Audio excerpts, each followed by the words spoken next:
Hello everyone, it's TrailTrekBeck. Thank you for joining me on my next adventure. You can see here I'm just leaving the parking lot and approaching my new trail for the day. So this trail is called the Johnson, and it's actually a very popular trail, a recreational trail for mountain biking. But there are hiking trails throughout the area, and that's what I'm going to be sticking to today.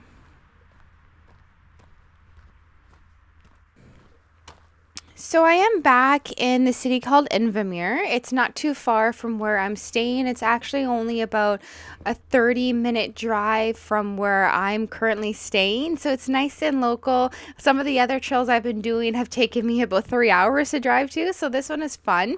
I know it's, like I said, it's more popular for mountain biking, but I couldn't resist to do this trail regardless, knowing that we will get some cool views near the end of it. But as you can see right now, I'm just going through some really moderate, pretty easy terrain actually, and it's just taking me through a really nice kind of dense forest.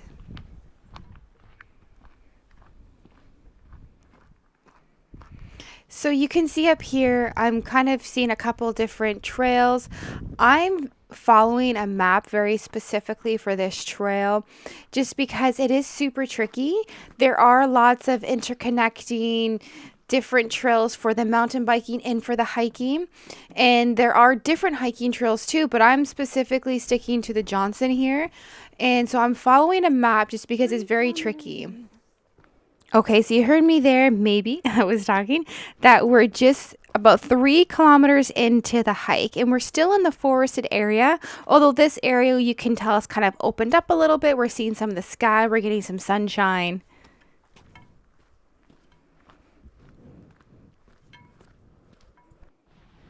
Just right under 6K in. Okay, so 6K in. Cool spot to take a quick detour.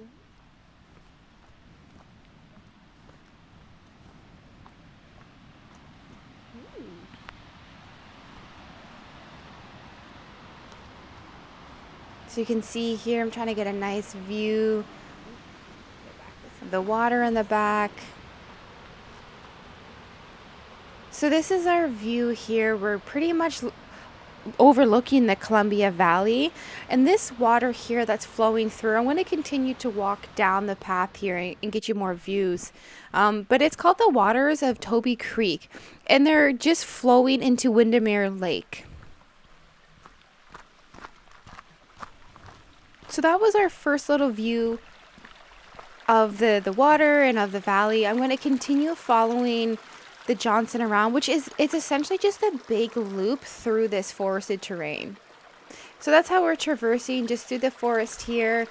Once we get more towards the back of this loop, we're going to get a better view of the Columbia Valley. We're going to get a much better view of the creek. So here we are. Here's some more views. We're up a little bit higher now, not too high. There's some very mild inclines, but it's super easy. That's why I think, you know, it's good for mountain biking, but it's also pretty easy to hike here as well. And the views, look at that, it's beautiful. I know the views are pretty moderate, I will admit. It's not shocking or that stunning, potentially, but it is still something unique and different that I haven't seen here. I don't usually go hiking on mountain bike trails just because even during this trail I've run into a lot of bikers. Oh, and there you hear me saying we're 6.7 kilometers in, and you can see that we're kind of down around the mountain edge here. The path is very narrow in front of me. It gets very steep very quickly to my left hand side, and I'm just following around the back of the mountain here. So we can still see the Columbia Valley. We still got the river beneath us to our left hand side.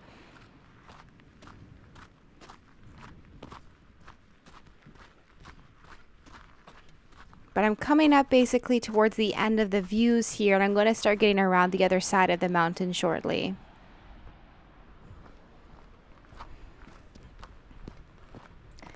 So you can see there, it was to my left hand side again.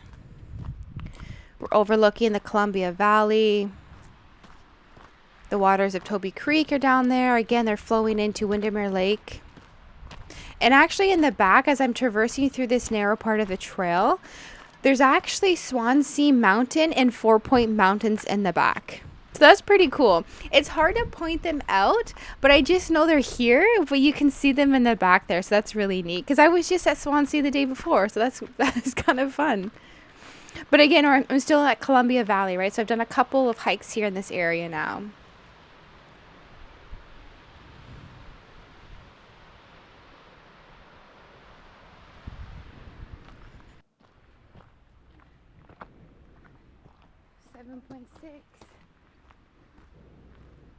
All right, you heard it, 7.6 kilometers.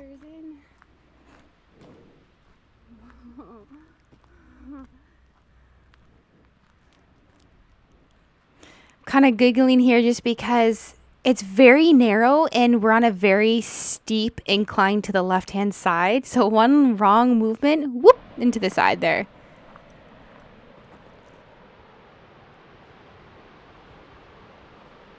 So you can see here the sand dunes that are going down towards Toby Creek waters.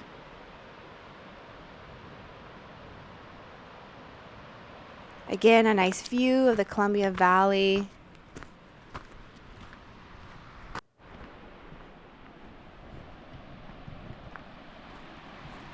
Just getting up close to show you some more.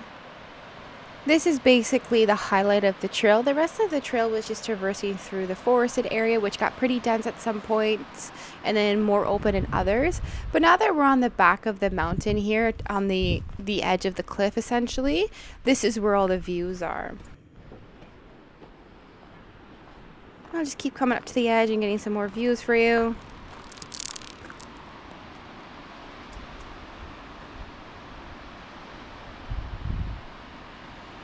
You see how high up we are?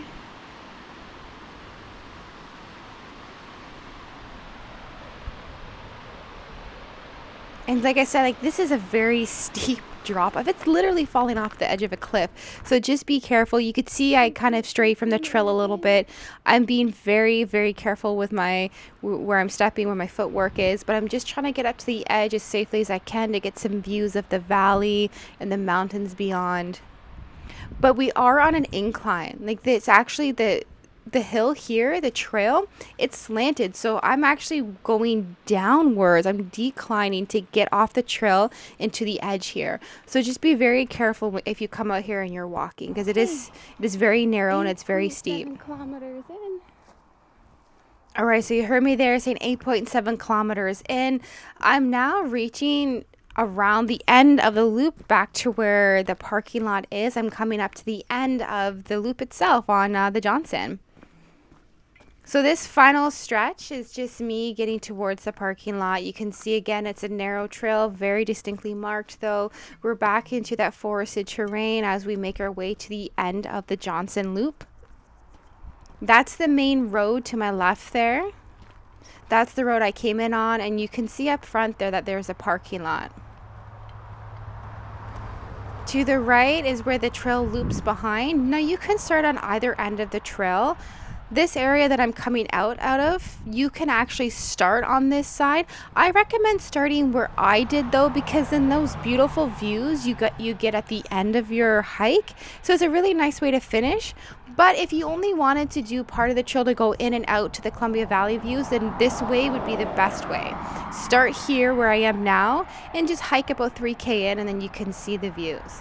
But if you're interested in doing the whole loop, definitely start where I had started. All right, so I've reached the parking lot. You can see I'm all finished.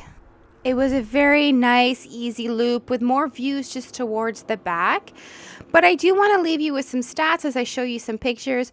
So my total kilometers today was 8.92 kilometers. My elevation gain was only 297 meters. There are some steep parts of the hike, but not a lot, and most of it's pretty gradual as well. My moving time was 2 hours and 16 minutes.